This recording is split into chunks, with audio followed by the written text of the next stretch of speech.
My daughter invited me to a Christmas dinner with the family, promising warmth and reconciliation after my betrayal.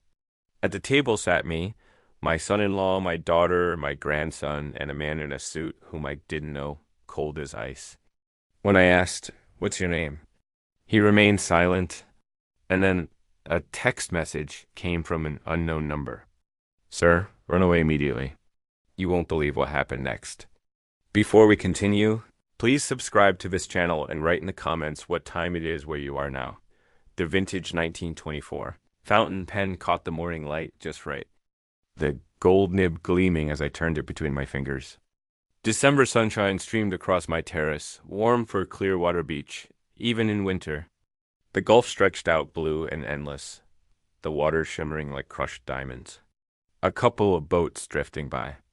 I had my coffee, my collection spread across the patio table, and nothing but time. Then my phone buzzed. Victoria's name lit up the screen. I fumbled the pen, caught it just before it rolled off the table.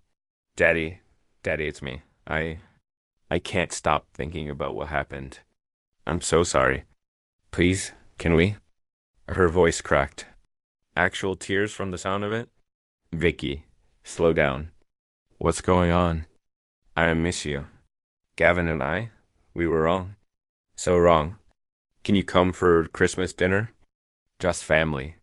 Like when I was little and You haven't called in 3 weeks? The words came out harder than I meant, but 3 weeks of silence after what they pulled? That takes some explaining. I know. I was ashamed. But it's Christmas, Daddy. Please. I gripped the terrace railing. Salt air filled my lungs, but my chest felt tight anyway. My knuckles went white against the painted metal. 3 weeks ago, flashback. I closed my eyes, still holding the phone. They'd shown up on a Tuesday afternoon, all smiles. Gavin carried a leather portfolio like he was some street hotshot instead of a guy who'd burned through 4 careers by 40. Victoria wore her serious business outfit. The navy dress she thought made her look professional. "We've got something special for you, Daddy," she'd said, kissing my cheek. An investment opportunity. Ground floor. We'd sat at my kitchen table. November sunlight slanted through the windows, warming the wood. Gavin spread documents across the surface like he was dealing cards. It's a ground floor opportunity. Elias. Cryptocurrency mining operation in this. Signatures forged. I'd run my finger along the seal edge, held the paper up to the window light. What?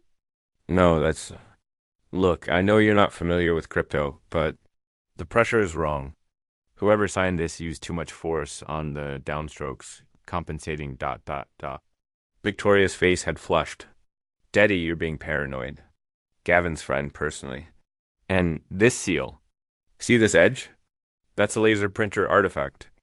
This notary stamp is maybe 2 weeks old. The paper stock was wrong, too. Too bright, too crisp. Like someone printed official legal document on their home Epson and thought I wouldn't notice. 35 years, examine the evidence, and they bring me something a paralegal student would catch. Gavin's face went crimson. You're calling me a liar. I'm calling this document fraudulent. You want my opinion on what that makes you? I'd slid the papers back across the table. Slowly, deliberately, keeping eye contact the whole time. You'll regret this, Gavin had said, standing so fast his chair scraped. We're trying to help you, and you treat us like criminals? If the shoe fits... Victoria's tears had started. Then the waterworks. I'd seen them before. When she wanted a car at 16, when she needed money for her 3rd failed business, when Gavin first moved in and I'd expressed concerns, Gavin slammed the door hard enough to rattle my pen display case. 200 pieces of carefully curated history, and this amateur's tantrum nearly became an insurance claim, now standing on my terrace with December warmth on my face and Victoria's voice in my ear. That scene replayed in perfect detail. Daddy, are you still there? I opened my eyes. Boats on the Gulf. Coffee getting cold. My hand shook slightly on the railing. I'm here. Will you come? Thursday evening, 6:30. I'll make your favorite pot roast, like Mom used to. Something in my chest cracked. She remembered that. Mom's pot roast. The way she'd made it every Sunday before the divorce. Just dinner. Just family. I promise. My throat felt tight. Okay, I'll be there. Thank you, Daddy. Thank you so much. I love you. The call ended. I stood there, phone in hand, staring at nothing. My other hand still gripped the railing. The breeze carried the scent of salt and seaweed. Same as every morning, but somehow different now. I walked inside, poured 2 fingers of whiskey into a tumbler at 9:30 in the morning. Something I hadn't done since my retirement party 5 years back. The amber liquid caught the light streaming through my kitchen window before I could raise it to my lips. The phone buzzed again. Unknown number. Text message. Mr. Vance, this is Lena Rosa. I clean house next to your daughter. I need to tell you something. Please call me. The glass stayed frozen halfway to my mouth. My hand started shaking for real now. Whiskey rippling in circles. I stared at those words. Read them twice. 3 times. The phone felt heavy. The whiskey felt heavier.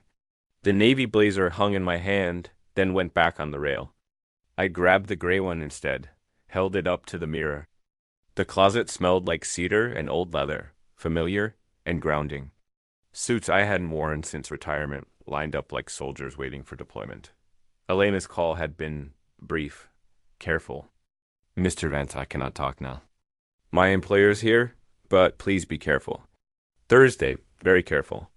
I will try to call later. Then silence. 20 minutes I'd spent on my knees sorting through the tie box on the closet floor. My knees complained about it.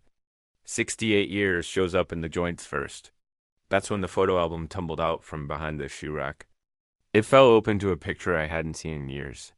Victoria, maybe 8 years old. Gap-toothed smile holding up a sandcastle trophy from Clearwater Beach. Pure joy on her face. No calculation, no angles, just a kid proud of something she'd built. My finger traced the edge of the photo. The paper had that 80s texture, slightly rough. Real film, real development before everything went digital. The phone rang. I knew before checking the screen. Hey, Dad. Just calling to check in. How's that? Wait, what's wrong? Caleb living 3 time zones away in San Francisco, working some software job I only half understood. But he could still hear trouble in my voice from 3,000 miles. Nothing's wrong. I'm fine. Just sorting through some ... Dad, I can hear it in your voice. What happened? I sat down on the bed edge, sank into the mattress heavier than I meant to. My free hand went to my forehead, elbow on knee. Your sister called. Pause. I could picture him in his apartment, probably at his standing desk, coffee in hand. The silence stretched. And she wants me to come for Christmas dinner. Apologize for everything. Dad, she hasn't called you in 2 months. Not on Thanksgiving. Not on your birthday last month. Now, suddenly, people change, Caleb. Maybe she realized. Or maybe Gavin's got another scheme. Did she mention money? No, just family dinner. She sounded genuine. She sounded genuine last time, too. Right before they showed up with those fake documents. I rubbed my temples. The photo album still lay open on the bed beside me. That 8-year-old smile staring up. She's still my daughter. I know, Dad, I know. Just promise me you'll be careful. Text me when you get there and when you leave. I'm not a child, Caleb. No. But Gavin's a con artist and Vicky's... He trailed off. Go ahead. Say it. She's not who she used to be. You know that? We talked for another 10 minutes. Caleb inherited his mother's worry gene. If concern burned calories, he'd have vanished years ago. Finally, he let me go with 3 more promises to text him and 1 threat to call the police himself if I didn't check in. I grabbed my keys. Wallet, phone. The drive to Total Wine and More on Gulf to Bay Boulevard took 15 minutes. Traffic light for a Tuesday. The stores as he hit me like a wall after the parking lot. Heat, December in Florida, means 75 and tourists in shorts. The wine aisle stretched before me. Red section French imports. The $12 Cabernet stared at me from the shelf. Perfectly adequate wine, but Victoria only drank adequate wine when she was pretending to be modest for company. For family, she expected the good stuff, or what she called good stuff. Anything over $40 that had French words she couldn't pronounce. My hand hovered between bottles, pulled back from the cheap one. Jaw set, I grabbed the $45 Chateauneuf du Pape. Her favorite from back when we still had dinners that ended in laughter instead of arguments. The checkout line moved slowly. Holiday rush starting early. A young family stood ahead of me. Father, daughter about 6 years old. She was showing him something on her phone, both of them laughing. His hand rested on her shoulder, easy and natural. Sir, your total. The cashier had to repeat it twice. I fumbled my card out, swiped it. The family walked away, still laughing, Dot back in the car, wine bottle on the passenger seat. I gripped the steering wheel, adjusted the rearview mirror, checked it again. The engine idled. I should just drive home. Put the wine in the fridge. Figure out what Elena meant. Instead, I pulled out of the parking spot. The bottle tipped when I hit the brakes at the red light. I caught it with one hand, held it steady while steering with the other. My phone buzzed. I didn't look until I pulled into my driveway. Text from Victoria. Dad, I'm so happy you're coming. Thursday at 6:30. Gavin is excited to apologize too. We both want to make things right. Love you. Love you. She hadn't written those words in 3 years, maybe longer. My thumb hovered over the keyboard, typed, see you then, but didn't hit send. Through the windshield, my reflection stared back from the garage door window, an old man clutching hope like it's the last thing he owns. I deleted the message, typed instead, I'll be there. Hit send. The wine bottle rolled slightly as I shifted into park. The cap caught the sunlight, glinting red through green glass. Thursday was 2 days away. The townhouse at 2847. Countryside Circle had Christmas lights strung across the front porch. White icicle bulbs that blinked in sequence, trying too hard to look festive. I sat in my car for 30 seconds before getting out, gripping the wine bottle by the neck like it might escape. The doorbell barely finished chiming before Victoria yanked the door open. Daddy, you came. Oh, I'm so happy. She pulled me into a hug that lasted a few seconds too long. My hands hovered before settling on her shoulder blades. She'd lost weight. I could feel the bones through her thin dress. Of course, I brought your favorite Chateauneuf du Pape. You remembered. Gavin, look what Dad brought.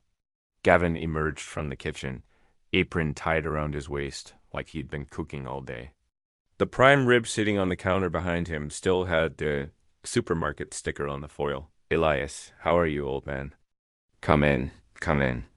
Here, let me take your jacket. I can manage. Nonsense. You're our guest. He'd practically pulled the blazer off my shoulders. I shifted the wine bottle to my other hand, flexed my fingers. His handshake had been aggressive. The kind men use when they're trying to prove something. The living room had new furniture. Cream-colored leather sofa, matching armchair, glass coffee table that probably cost more than my first car. 3 weeks ago, this room had mismatched pieces from discount stores. You've redecorated. Victoria touched her necklace, a thin gold chain she'd worn since high school. Her fingers worried the clasp. Gavin got a bonus. We decided to invest in the house. Rental houses appreciate differently than owned homes. Gavin's smile tightened. Yeah, well, we're comfortable. The dining room table was set with actual china, not the everyday plates. Candles flickered in crystal holders. Prime rib, roasted potatoes, green beans au gratin. Victoria served my wine in the largest glass, filled it nearly to the rim. Gavin was trying to bond over sports. Unfortunately, he'd apparently gotten his Buccaneers information from someone who'd never actually watched football. I'd seen better stats on fantasy league forums run by middle schoolers. So, Elias, you catch the Bucs game Sunday? I did that interception in the third quarter, right? Baker Mayfield's having an incredible season. 28 touchdowns, 23. And that interception was the defense, not Baker. He paused, fork halfway to mouth. Right.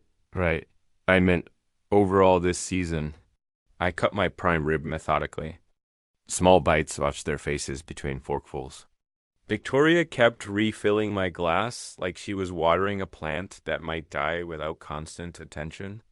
Either she wanted me relaxed or she confused hospitality with bartending at happy hour. Curran? Honey, put the phone away. Grandpa's here. My grandson had the posture of someone texting the nuclear launch codes. Whatever was on that screen was apparently more important than the prime rib that cost Gavin $50. I didn't take it personally. At 14, I thought girls were more interesting than grandparents too. Curran. Gavin's voice cut sharp at the kid's side like we'd asked him to donate a kidney. Put the phone in his lap, not on the table. His eyes never left the screen. Victoria's face went tight, then relaxed too quickly. She touched her necklace again. Dad, I wanted to talk to you about getting your finances organized. You know, estate planning, tax strategies. My finances are organized. Well, yes, but Gavin's been learning about trusts and ... I have a will. Gavin leaned forward. A will's not enough these days, Elias. You need asset protection. What if something happens? Medical emergency, nursing home costs. I'm 68, not dead. He laughed, forced. The sound bounced off the walls wrong. Of course, we just want to help. Family helps family, right?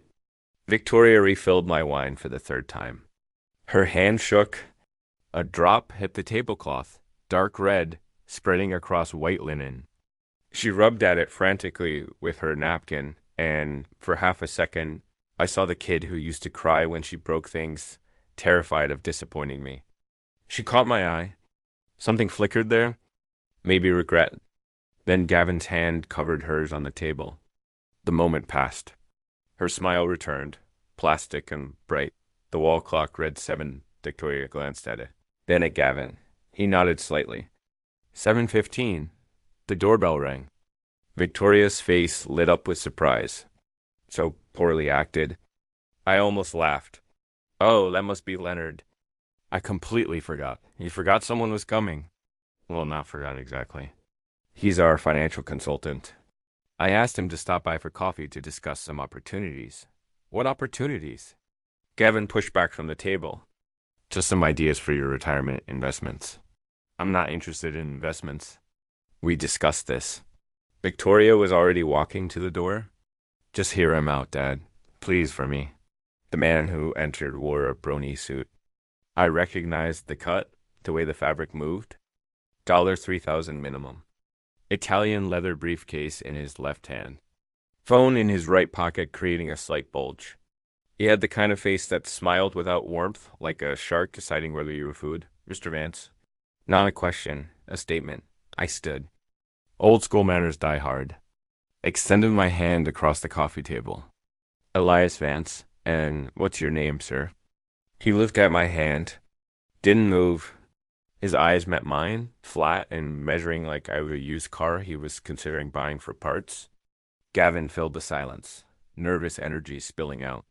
This is Leonard Sterling. He's a professional conservator, financial guardian.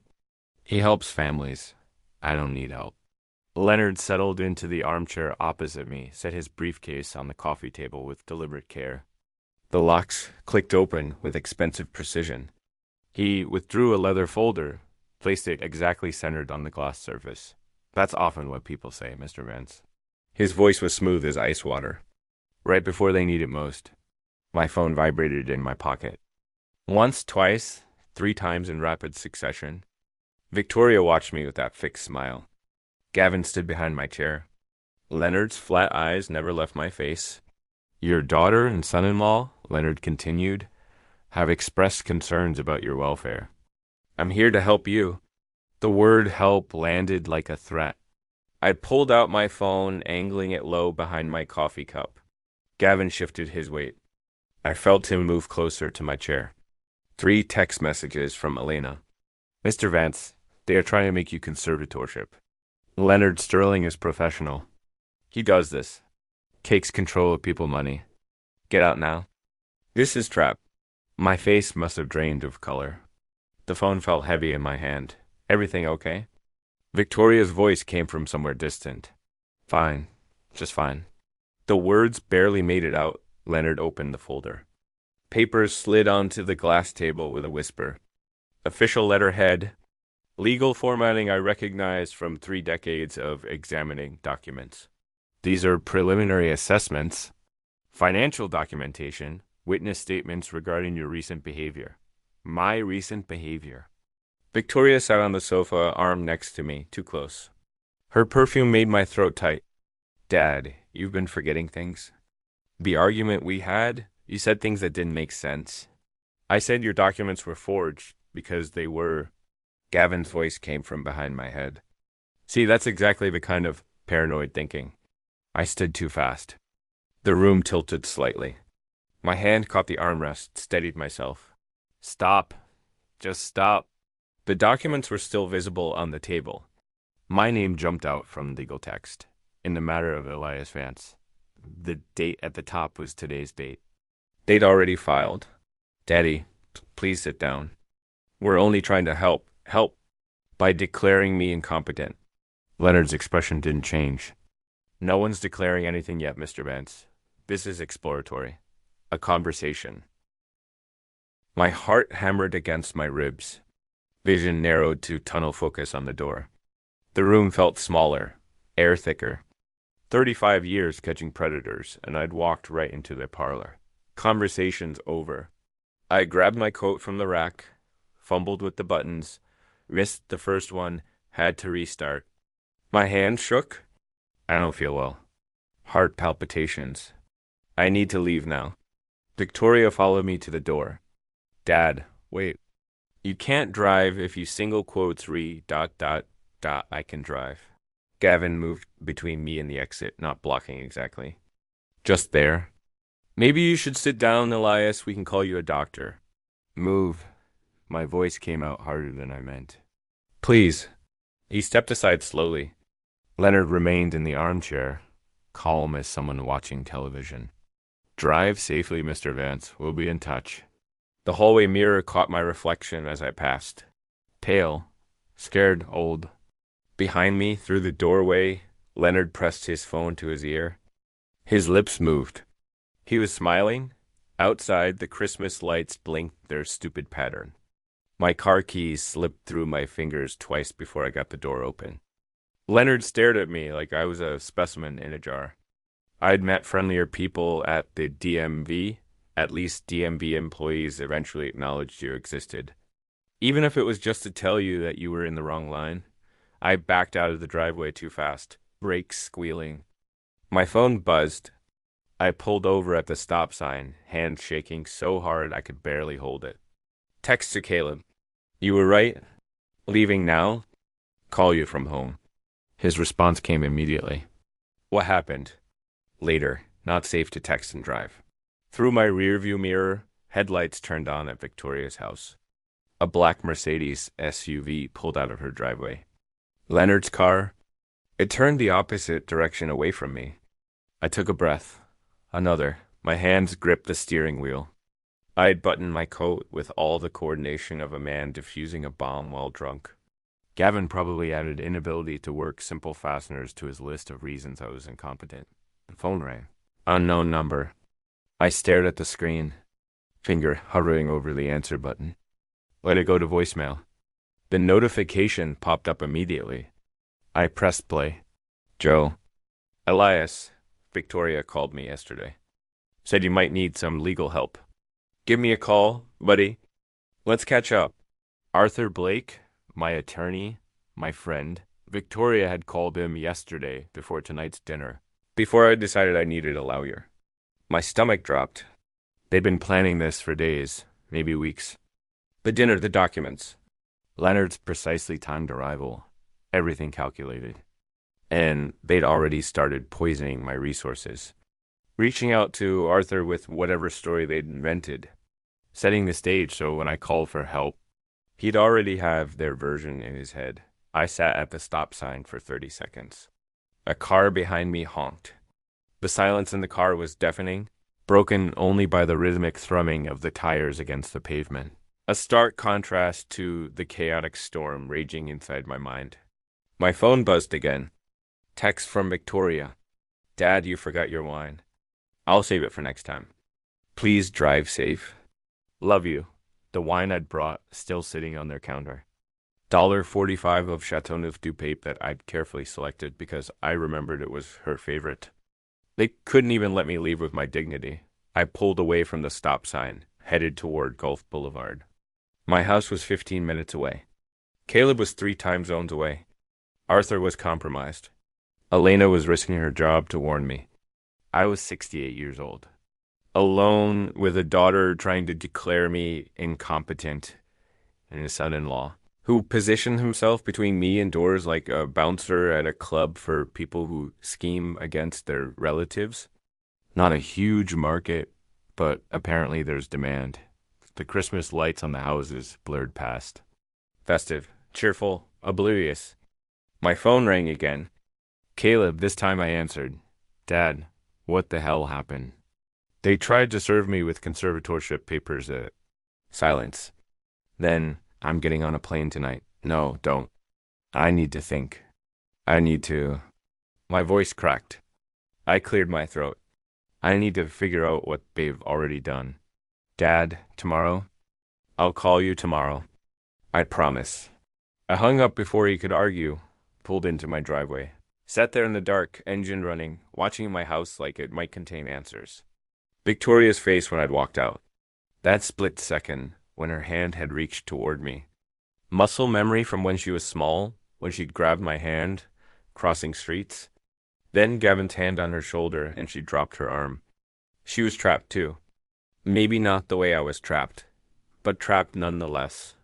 It didn't excuse what she was doing, but it explained it. I killed the engine, walked inside, poured 4 fingers of whiskey.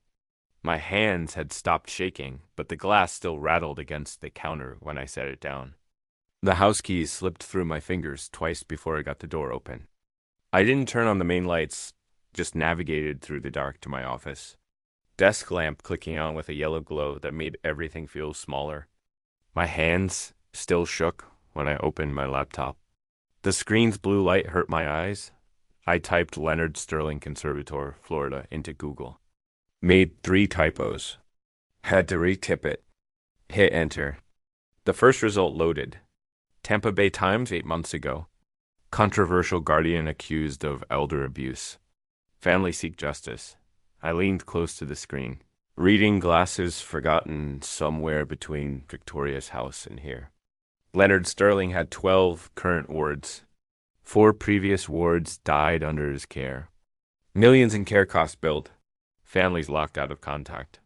Drained bank accounts. Suspicious deaths. One case jumped out. 76-year-old woman moved to a facility 200 miles from her family. 6 months later, dead.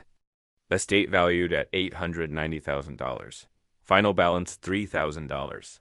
I scrolled faster. More articles. Court documents. Complaints filed with the state, all dismissed. Halfway through the second article, I shoved back from the desk, stumbled to the bathroom. Dry heaved over the toilet, nothing coming up but bile and panic.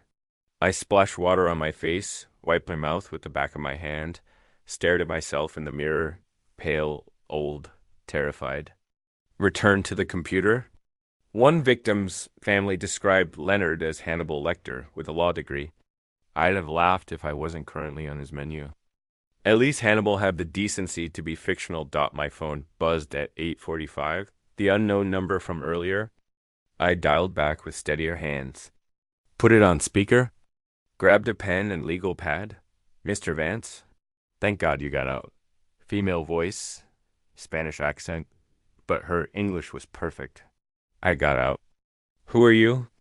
I am Elena Rosa. I work for the Jackson family next door to your daughter. Yesterday I was cleaning upstairs bedroom and I hear voices through wall. Your daughter's house? They were talking loud. What did you hear? The man Gavin. He was saying Friday morning 9 a.m. we file. The other man, the one in the suit. Leonard. Yes, Leonard. He say the old man will never see it coming. By the time he gets a lawyer, I'll have temporary custody. Judge Thornton always approves my petitions.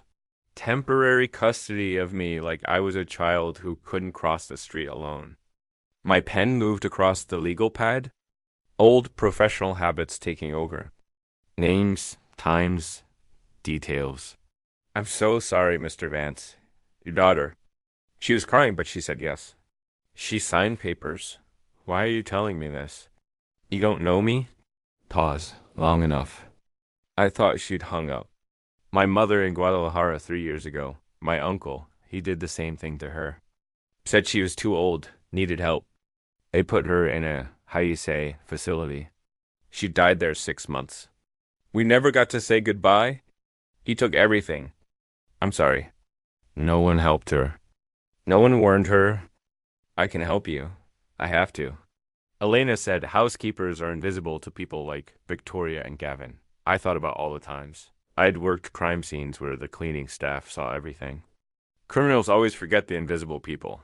Amateurs. You said they're filing tomorrow? What time? 9 in the morning. Pinellas County Courthouse. Leonard said Judge Thornton has first docket Friday mornings. Judge Theodore Thornton. Yes, I write it down. You want the petition number? I saw it on the papers on your daughter's table. You saw the actual papers? I was dusting. They leave everything out. They don't see housekeepers. We are invisible. They're a mistake. Yes. Give me that number. She rattled off details. I wrote them all down. Petition number. Filing time. Judge's name. Witness statements prepared by Victoria. Gavin. Leonard's professional assessment. Claims forgetful, paranoid, making wild accusations about fraud. Needs protection from himself. I'd spent 35 years examining forged documents. Now I was the document being forged. Incompetent, failing, dangerous to myself. The irony would have been delicious if it wasn't potentially fatal. Mr. Vance, are you still there? I'm here? Thank you. Elena, you're risking your job for this. It's not just job is doing right thing. My mother, she deserves someone to fight for. We hung up. I sat motionless for a full minute, then walked to the terrace, gripped the railing. The gulf stretched out, black and empty. Waves I could hear but not see. My phone had been buzzing during the call. Text from Caleb. Dad, you home safe? Answer me, I texted back. Home. Researching. Call you tomorrow. His response came immediately. What happened at dinner? Worse than we thought. Much worse. Not ready to talk. Trust me. I'm booking a flight. Not yet. Let me think. We'll call morning. I went back inside, pulled out a fresh legal pad, wrote counter strategy at the top in capital letters, stared at the blank page beneath it. 9 hours until they filed. 9 hours to figure out how to fight a predator who owned judges. Had 12 current victims, and had just added me to his list. The weight of the years pressed down on me, not just in my joints, but in the heavy realization that the people who should love you most are often the ones holding the sharpest knives. The phone rang. Unknown number different from Elena's. I answered cautiously. Hello, Elias. Elias Vance. It's Arthur Blake. I got your number from the Florida Bar database. Listen, I just heard the most disturbing thing from a colleague. Some conservator named Leonard Sterling is apparently targeting you. Joe, Elias, I have known you 30 years. This is outrageous. You need legal help immediately, and I'm offering my office tomorrow morning. 8 a.m. We'll stop this cold. Arthur sounded genuine, concerned. Perfect. Too perfect. The voicemail from earlier flashed in my memory. Victoria called me yesterday. My gut screamed. Warning. But my options were vanishing faster than my confidence. 8 a.m. I said, slowly. I'll be there. You're doing the right thing, Elias. Get some sleep. I've got this. I hung up, stared at the phone. Trap or lifeline? 12 hours to decide if paranoia was wisdom or madness. Arthur Blake's office was on the 12th floor of a building on Cleveland Street. Glass and steel. Professional, but not ostentatious. I checked the directory in the lobby, took the elevator up, stood outside the frosted glass door, reading Arthur Blake, attorney at law, steadied myself, opened it. Elias Vance, get in here, you old friend. Arthur came around his desk with open arms. I accepted the hug, but my body stayed stiff. If he noticed, He didn't show it. How long's it been? 10 years? 15? 20? Since the Hernandez forgery case. Right. You testified. Nailed that guy on the signature analysis. Judge called your work devastatingly thorough. Coffee, please. Black. Arthur had photos of his family on the desk. Wife, 2 kids, golden retriever, the American dream, and gilded frames. Made me wonder if they knew Daddy's law practice specialized in screwing over senior citizens for commission. Probably not a dinner table topic. Still sharp as ever, I bet. So, Victoria said you needed help with some kind of guardianship issue. I paused. That's one way to put it. Start from the beginning. I told him everything. The forged documents 3 weeks ago. The dinner, Leonard's arrival with conservatorship paperwork. The escape, Eleanor's warning, the articles about Leonard's previous victims. Arthur took detailed notes on a legal pad, asked pointed questions about my finances, daily routine, medical history. They're filing this morning, 9 a.m. Pinellas County. Judge Thornton. Arthur checked his watch. That's in 45 minutes. Okay, we can work with this. I'll file emergency opposition. Demand continuance. Get you evaluated independently. Relief washed over me, like a wave. First time since Thursday I could breathe properly. Elias, I need complete transparency. Every asset, every account, every medical record. The more ammunition we have, the harder we hit them. I slid the manila folder across his desk. Everything I'd prepared at 3 o'clock in the morning. Bank statements, investment accounts, house deed, insurance policies, medical files from my last physical. Perfect. This is thorough. You always were methodical. 35 years of documentation habit. Arthur flipped through pages, nodding. His phone came out. He photographed several documents. I assumed it was for his files. We'll establish an irrevocable trust. Lock everything down. They can't touch assets in proper trust structure. You'll need to sign some documents, but I'll have them ready by end of day. How fast can we move? Opposition filed by 2 p.m. Emergency hearing requested for tomorrow. Elias, I promise you they picked the wrong man to mess with. I leaned back in the leather chair, closed my eyes briefly, accepted a second cup of coffee. Arthur walked me to the elevator, hand on my shoulder. I've got this, buddy.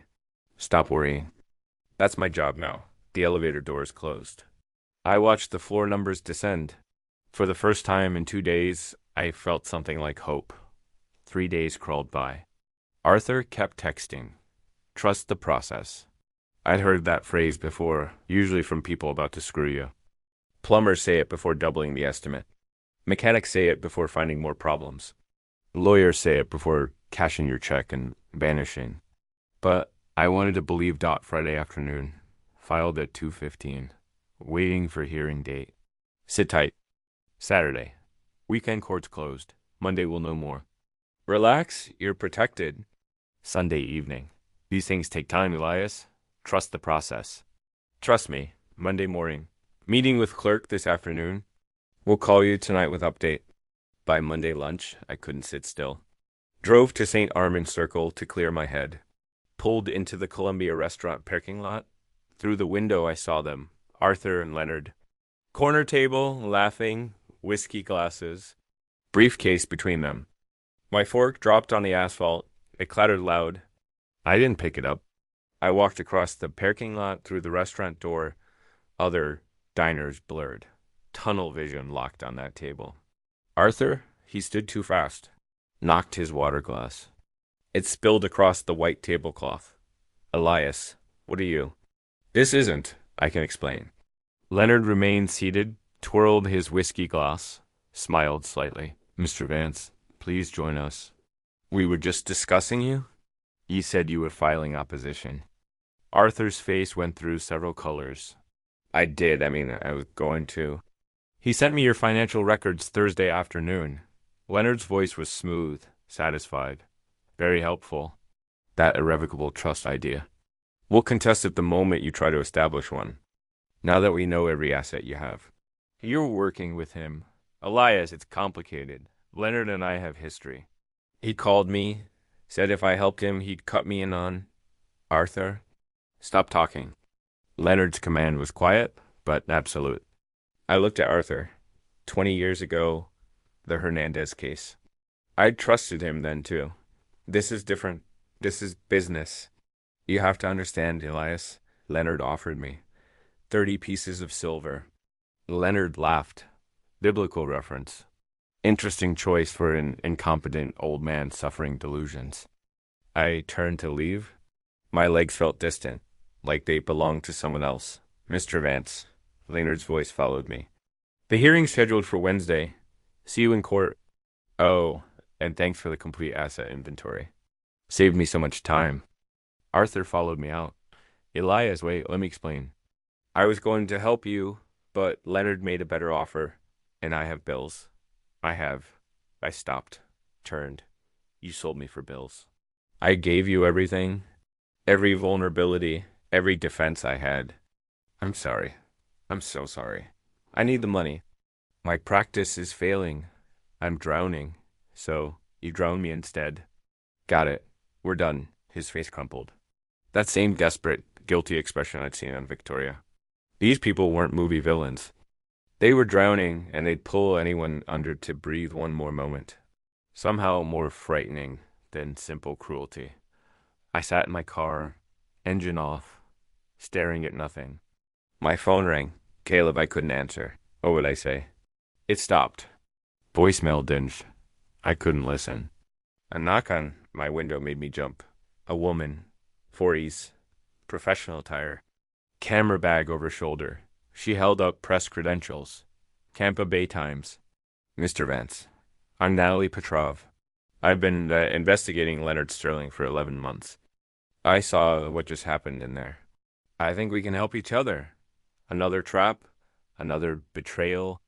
But her eyes weren't calculating like Leonard's or guilty like Arthur's. They were angry. She was hunting Leonard, too. I unlocked the door. Get in. But if you screw me, I've got nothing left to lose. She slid into the passenger seat. Same. Sterling destroyed my aunt.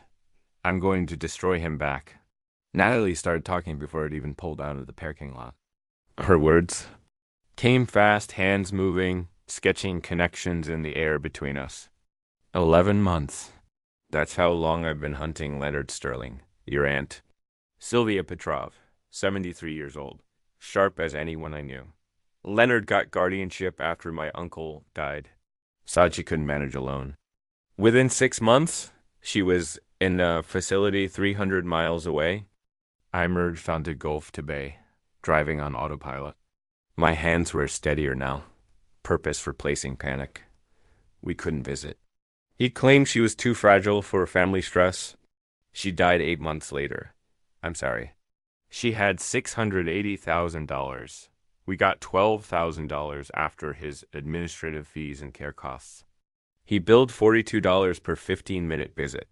Claimed he visited 3 times a week for 8 months. Natalie's aunt's billing made me want to laugh or scream. $1.42 per 15-minute visit. I did the math. That's $168 per hour. Brain surgeons make less. Leonard didn't even have the decency to overcharge at a reasonable rate. You couldn't sue? We tried. He had every document perfect, every signature notarized, every expense itemized. The system protects him. So you became a journalist. So I became a weapon. She pulled out her phone, started scrolling. I've documented 12 current wards, 4 suspicious deaths, $8.3 million in fees over 3 years, but I need someone willing to go public. Every family is too scared or too broken. Until now. Until you. We pulled into my driveway. I killed the engine, but didn't move. Just sat there staring at my house like I'd never seen it before. I need to call my son. Natalie nodded, waited. I pulled over 2 blocks from home. Couldn't drive and do this. My hands gripped the steering wheel. Caleb, I need you to come to Florida now. Dad, what's wrong? Your voice? Arthur betrayed me. Gave Leonard everything. All my financials, medical records, strategies. I'm exposed. And the hearing's tomorrow. And I have nothing. And my voice cracked. Actual crack. Like I was 14 again and Puberty was ambushing me. Stop. Breathe. I'm looking at flights right now. There's one at 6 p.m. I'll be there by 10 tonight. You don't have to, Dad. You're my father. Of course, I have to. And I'm bringing help. Trust me. Long pause. The kind where you say things you don't usually say. I'm scared, Caleb. I know. So am I, but we're not doing this alone anymore. Tuesday morning, Tampa Airport. Caleb came through arrivals looking like he hadn't slept. We hugged. Long time. He felt my ribs through my shirt. When did you last eat? I don't remember. He guided me toward his rental car. Natalie met us in short-term parking. They coordinated without telling me. My dining room became war room. Laptop, legal pads, coffee cups multiplying like rabbits. Here's what we do, Natalie said. Leonard's argument is you're incompetent. We prove otherwise. Video documentation every day, multiple times. How does that help legally? It doesn't directly, but when I publish this story with video evidence, public pressure changes everything. Judges hate media scrutiny. Caleb set up his camera on a tripod. Dad, just talk about what you did today. I felt ridiculous, but I talked about my forensic work, 300 court cases, 91% conviction rate, how forgers rush, missed pressure patterns, hesitation marks, real signatures are confident. Forgeries are careful looks different.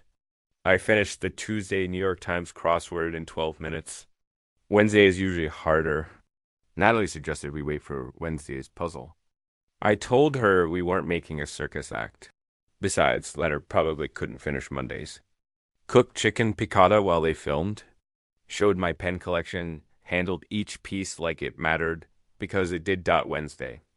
Pinellas County Courthouse. I sat in the gallery, not a defendant yet. Watched Leonard present his petition. Arthur sat at Leonard's table like a loyal dog. I half expected him to bark when Judge Thornton entered. Natalie filed an amicus brief. Tampa Bay Times backing. Judge Thornton's face went sour. 10-day continuance granted for independent evaluation. Small victory. But Leonard was annoyed now, starting to realize I wasn't helpless. Thursday evening. I was compiling video footage when I paused on one frame. Behind me on the mantle, barely visible, a photo of Victoria, 7 years old, gap-toothed smile. I clicked pause, stared at that little girl. If I destroy Leonard, I destroy her, too. She'd signed papers, conspiracy, fraud. She could face charges. My finger hovered over the mouse. Didn't move. She was still my daughter, somewhere under the desperation and weakness and Gavin's influence. Somewhere in there was the kid who cried when she broke my favorite coffee mug. I'm sorry, Daddy. I'm sorry. I didn't mean to. She'd known then it was wrong. She knew now it was wrong. But she was doing it anyway. That was worse than simple cruelty. Weakness makes people more dangerous than malice. Caleb found me like that, sitting in darkness, screen frozen on his sister's childhood face. That's Vicky. When I destroy Leonard, I destroy her too. She tried to have you declared incompetent to steal your life. She's still my daughter. She stopped being your daughter when she chose Gavin over you. When she chose money over your freedom, did she? Or was she scared, desperate, weak? Pause, doesn't matter. Long silence. The Gulf waves outside my window kept their rhythm. I don't know, but I have to finish this anyway. Then finish it. More her after. I clicked play. The video continued later that night. Natalie spread documents across my table. Template contracts from Leonard's cases. Yellow highlighter marking clauses. Page 47. Does this make sense to you? I read clause 14 to 3. Read it again. This says if I die under conservatorship, assets don't go to next of kin automatically. They go to a state trust managed by a conservator with administrative discretion, meaning Leonard controls whether Victoria and Gavin get anything, even if they're named in my will. Caleb leaned over my shoulder. He was going to cut them out. Probably. Why share when he can keep everything? Natalie's eyes gleamed. They don't know this. They think they're getting your estate after you're gone. I stared at the clause. the implications spreading like cracks in ice. They were planning my death, and they didn't even know they'd get nothing for it. That's almost funny, Caleb said. If it wasn't horrifying. Natalie gathered her notes. We can use this. Show Gavin. Flip him against Leonard. I stood, walked to my office, returned with a file folder, 20 years old. You're investigating Judge Thornton, too. Thornton's approved every single one of Leonard's petitions for 3 years. 96 petitions. 96 approvals. That's not coincidence. That's corruption. I slid the folder across the table. 20 years ago, I examined documents in a real estate fraud case. The notary who certified fraudulent signatures, Thornton, before he was a judge. Case was dismissed on technicality, but I kept my notes. Natalie opened the folder, looked up slowly. You've been sitting on this? I didn't know I'd need it. Now I do. She smiled. Not friendly, predatory. Sunday's going to be very interesting. Sunday morning. I opened my front door in my bathrobe. Tampa Bay Times on the doorstep. Leonard's face above the fold. Not a good photo.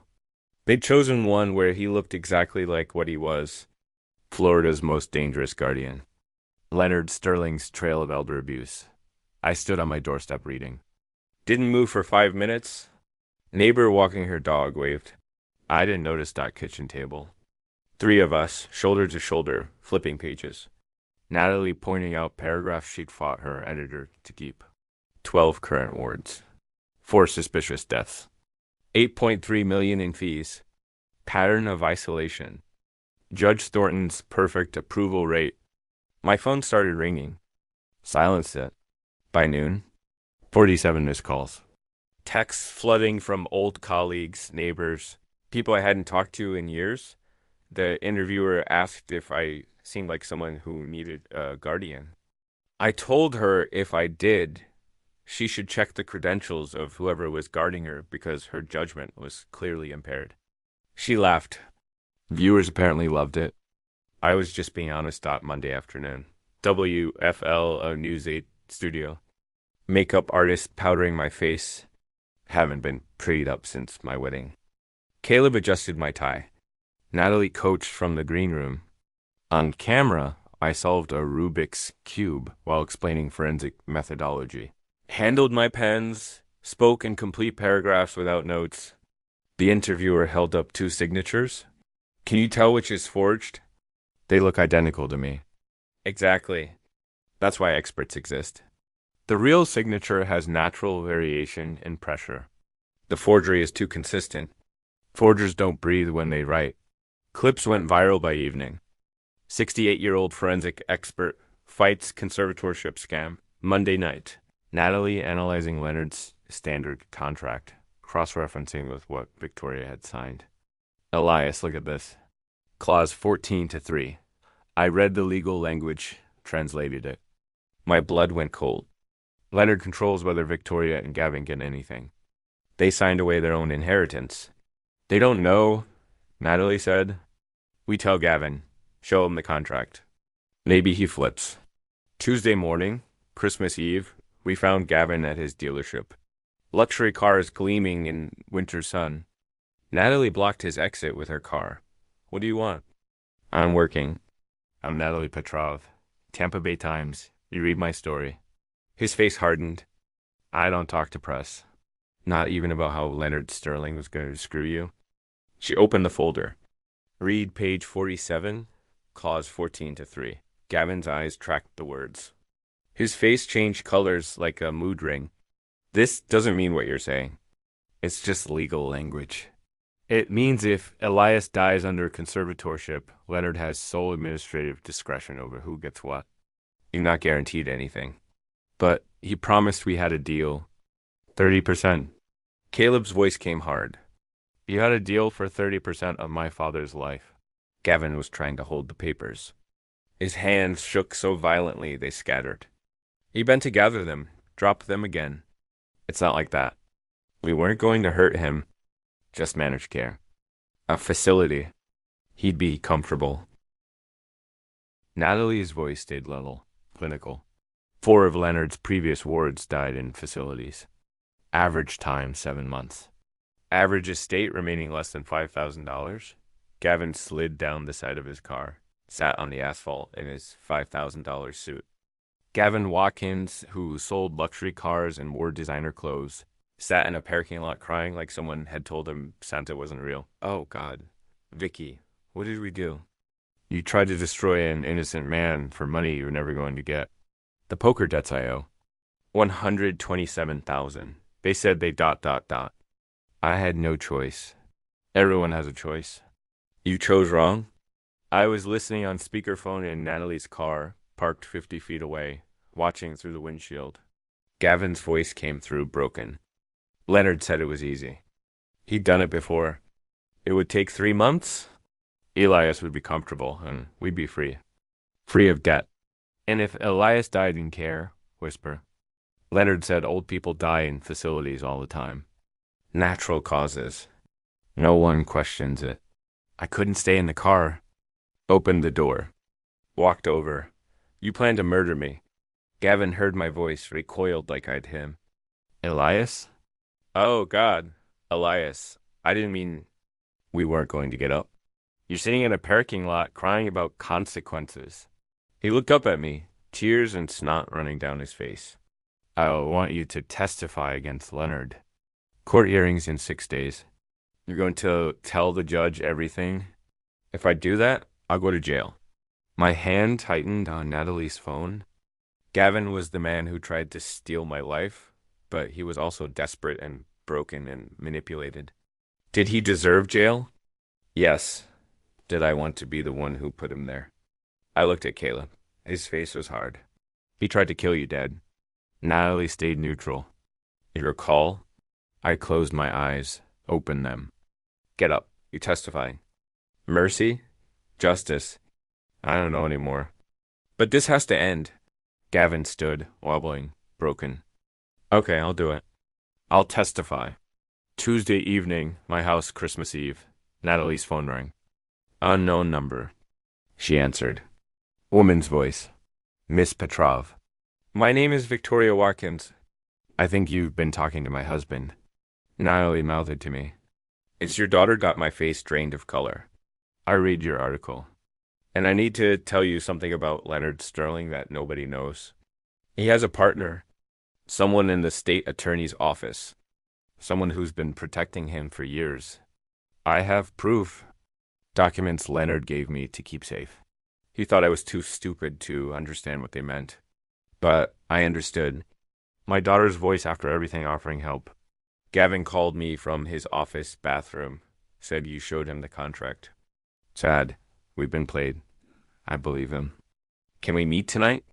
I have the documents and I want to make a deal. Natalie looked at me. My hand trembled. Could be trap. Could be redemption. Could be both? I nodded. Natalie spoke into the phone. Where and when?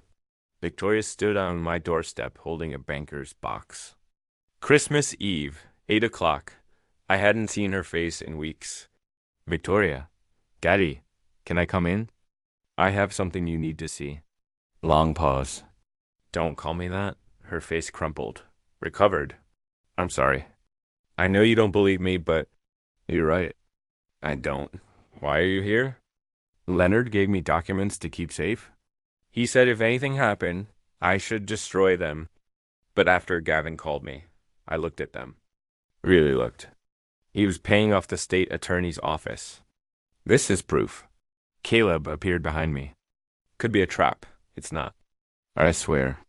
I'm trying to make this right. I stepped aside. You can't make this right. You can only make it less wrong. Come in. Natalie spread the papers across my dining table. Wire transfers, emails, payment records spanning 3 years. Leonard Sterling to Assistant State Attorney David Chen. Consulting services, right? $40,000. Natalie read. That's not consulting.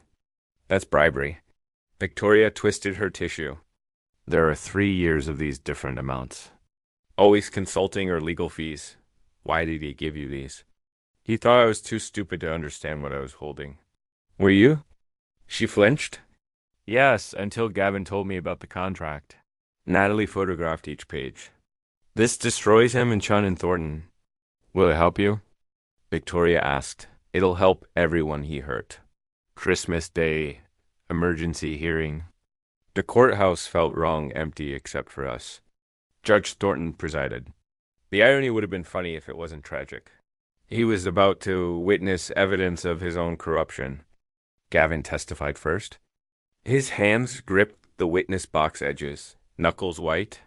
Mr. Sterling approached me at a restaurant, said he knew about my debts, said he could help. What did he propose? A partnership. He'd get conservatorship. We'd split the estate, 30% to us. Gavin's voice broke multiple times. He couldn't look at me. Did Mr. Sterling discuss how long this would take? He said 6 to 8 months average. Until what? Gavin started crying. Until Elias would pass away in the facility.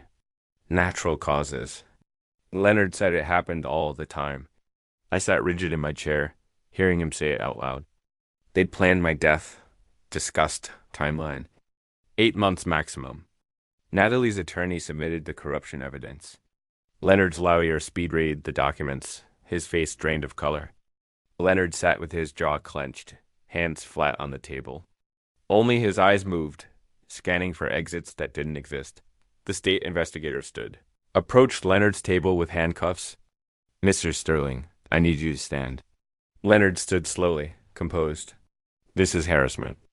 I am a licensed professional guardian. You have the right to remain silent. The handcuffs clicked. Leonard maintained dignity right until that sound. Then his expensive Italian briefcase fell open, spilling papers everywhere.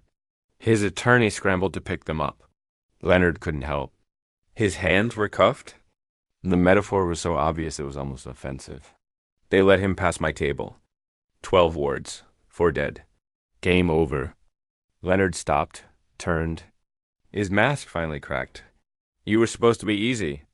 A lonely old man. How did you? 35 years catching people like you. I know how you think. This isn't over. I single quotes L ... It's over. They pulled him toward the door. Judge Thornton sat pale and sweating. He knew he was next outside on the courthouse steps. 7 news vans waited.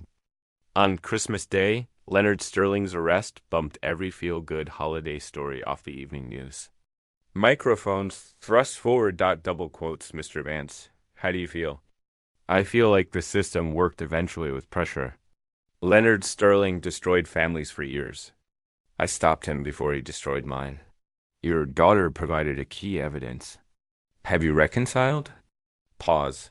My daughter provided evidence because she was scared of prison. That's not reconciliation. That's self-preservation. What's next for you? I'm going home to my house that I own, to my life that I control. That's all I ever wanted.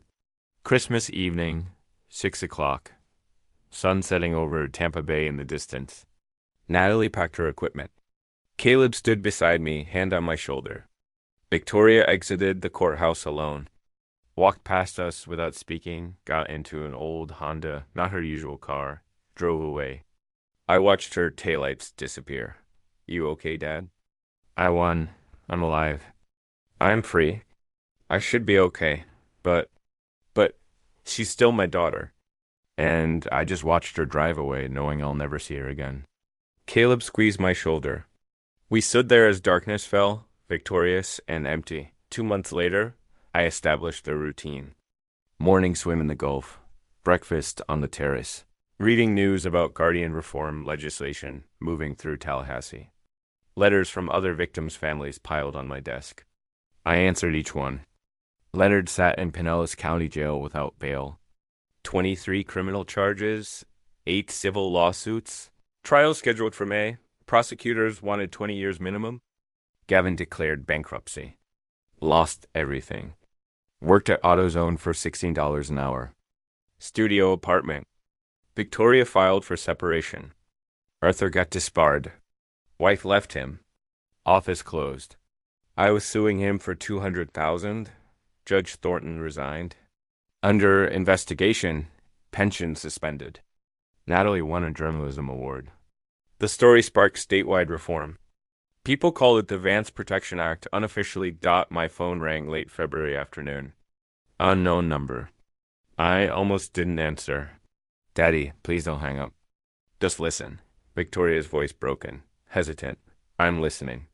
I'm so sorry. I mean it now. I see what I did. I was desperate and scared. And Gavin kept saying it would be okay, that you'd be comfortable, that we needed the money. I just went along. You signed papers to have me declared incompetent. I know it was wrong. I've lost everything. My job, my house, my marriage. Kieran barely speaks to me. I'm working reception at a clinic for $14 an hour. I can barely afford our apartment. My hand stayed steady, holding the phone. No tremor. And you're calling because you're my father? Because I made a terrible mistake? Because I'm asking for forgiveness. Are you asking for forgiveness or money? Pause. Both. I don't know. I need help. You tried to steal my life, not my money. My life? Leonard's words died. 4 of them. You signed papers that could have made me number 5? I didn't know about the deaths. I swear you didn't ask. You didn't care. You saw money and took it. Please, I can't lose you. You're my father. I was your father. Past tense. You made your choice. Daddy, don't call me that. You don't get to call me that anymore. She sobbed. What about Kieran? He's your grandson? When he's 18, if he wants a relationship, he can call me. Until then, he has a mother who needs to explain her choices. Are you leaving me nothing? My will leaves you $50,000. Enough that you won't starve. Not enough that you'll be comfortable. You'll have to work. You'll have to struggle. You'll have to remember every day what betrayal costs. That's it. 50,000. That's 50,000 more than you deserve. Don't call this number again, please. I'm begging. I hung up.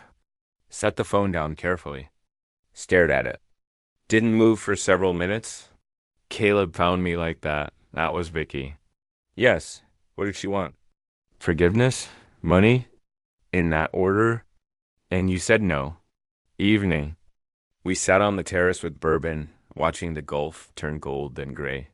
You could have forgiven her, Caleb said, given her another chance. Could I? She didn't apologize until she lost everything. That's not remorse.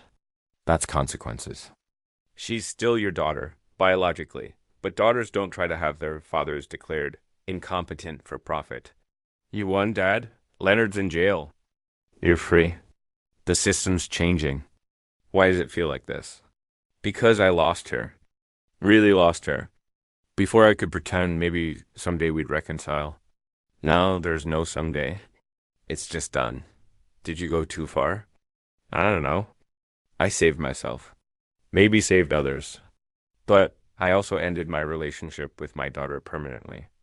There's no math that tells you if that trade was worth it. I'm proud of you. You did the right thing.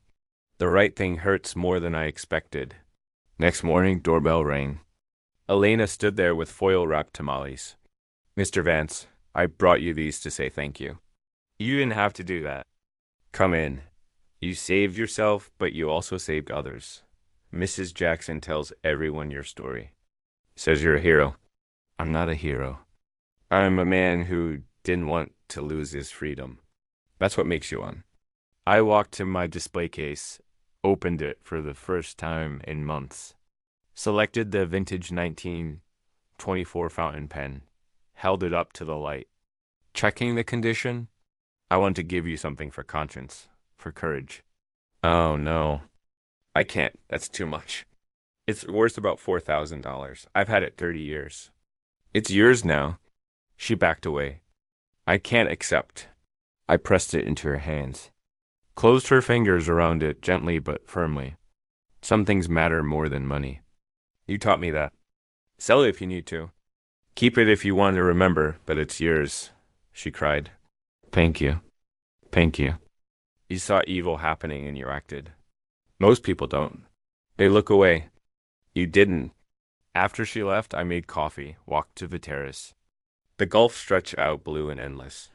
Behind me through the window, my pen collection sat in its lit display case. One piece missing now. On the table beside me, Natalie's award announcement, letters from grateful families, Caleb's flight confirmation for next month. I picked up my tablet. Read the Guardian Reform Bill, Tech Spams Protection Act, and the comments section. Small smile. Bittersweet. I protected myself. Protected others. Lost my daughter. Gained purpose. Set the tablet down. Sipped coffee. Watched pelicans dive. Phone didn't ring. House quiet. I was alone, free, safe, empty, full. Both. Victoria went from selling million-dollar properties to scheduling dermatology appointments. Gavin went from selling Maseratis to selling brake pads. I'd have felt sorry for them if I felt anything at all. I survived. That's enough. Has to be. The waves kept their rhythm, same as always, same as they would tomorrow. I stood there a long time, holding my coffee, looking at the water. The victory tasted like salt air and regret and satisfaction all mixed together. That's how it works. Life after winning. You save yourself. You lose something too. I could live with that. If you like this story, please like this video, subscribe to this channel, and share your impressions of this story in the comments. To listen to the next story, click on the box on the left. Thank you for watching.